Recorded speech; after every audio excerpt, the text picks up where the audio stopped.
नीचे हलाकू खान बनाम हिटलर पर एक काल्पनिक इतिहास आधारित डरावनी और मर्दाना कहानी दी जा रही है।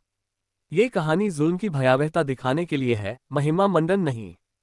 हलाकू खान बनाम हिटलर, जुल्म की काली जंग। इतिहास की किताबें जब रात में करवट बदलती हैं तो दो साए उठते हैं, एक पूर्व से दूसरा पश्चिम से। एक का नाम हलाकू खान, दूसरा एडोल्फ हिटलर। दोनों अलग जमाने के, अलग जमीन के, मगर जुल्म की भाषा एक। साया पहला, हलाकू खान। रेत से उठता घोड़े की टापों का शोर, आसमान धूल से ढका और सामने जलता हुआ बगदाद। हलाकू खान, मंगोलों का वह सुल्तान जिसके नाम से बच्चे रोते थे और शहर खामोश हो जाते थे। 1258 ईस्वी, बगदाद, जो इल्म का शहर था, जहां किताबें सांस लेती थीं, जहां नहरों में ज्ञान बहता था। हलाकू ने शहर घेरा, दरवाजे टूटे, तलवारें चलीं, और फिर खून की नदियां।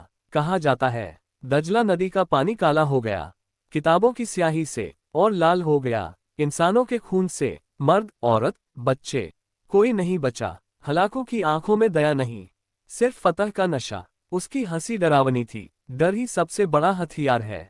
साया दूसरा, एडोल्फ हिटलर।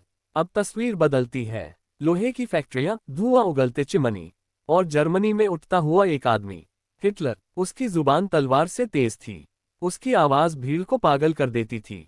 उसने कहा, एक नस्ल महान है, बाकी गुलाम।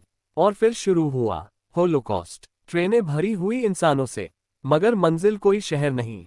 मौत का कैंप, गैस चेम्बर, बंद दरवाजे, बच्चों की चीखें, माँ की दुआएं, और ऊपर छत से गिरती मौत। हिटलर ने तलवार नहीं उठाए, उसने सिस्टम बनाया। मौत का, डर का, सफाई का। उसके दस्तखत से लाखों जिंदगियां मिट गईं। जब इतिहास के साए टकराए, एक रात, इतिहास के अंधेरे मैदान में, दोनों आमने सामने खड़े हैं। हलाकू घोड़े पर सवार, हिटलर लोहे की वर्दी में। हलाकू गरजा, मैं शहर जलाता हूँ ताकि दुनिया कान पे। हिटलर मुस्कुराया, मैं दिमाग जलाता हूँ ताकि दुनिया खुद ब खुद मरे। दोनों की आंखों में इंसान नहीं, सिर्फ आंकड़े थे, लाशों की गिनती, डर की गहराई, और इतिहास में नाम। मगर तभी अंधेरे से एक आवाज आई, तुम दोनों जीत गए थे क्या? सवाल ने दोनों को चुप कर दिया। अंजाम, हलाकू का साम्राज्य मिट गया। हिटलर ने खुद को गोली मार ली। शहर दोबारा बसे, किताबें फिर लिखी गईं, बच्चे फिर हंसे, लेकिन जख्म अब भी इतिहास के सीने पर हैं।